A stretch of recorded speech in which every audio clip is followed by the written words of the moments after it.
Finally, nakalabas na kaming dagupan at dito kami sa kubo namin ulit. Bigyan ko kayo ng kubo update. Pinalagyan namin ng bagong screen itong kubo namin.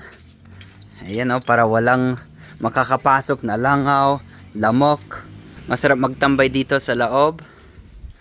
At meron din screen dito sa likod sa may kusina namin.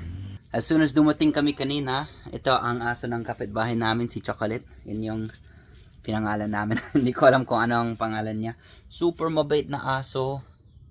Dito siya ever since nung November. Puppy lang siya, maliit lang siya. Pero sa kapitbahay namin siya nakatira. Pero, hi Chocolate, say hi! Ang bait. At dito naman sa kusina, may screen na din. Para habang nagluluto kami, habang kumakain dito sa likod, walang bugs. Yan ang isa sa pinakamahirap dito sa kubo. Ang daming langaw, ang daming lamok. Kaya, wala na. Dito ang duyan dati, pero tinanggal na namin habang rainy season para hindi masasira. Dito sa kubo, ang isa sa pinaka-favorite kong lugar dito sa Pilipinas. Super nakaka-relax, masarap magtambay, mahangin, presko, lahat.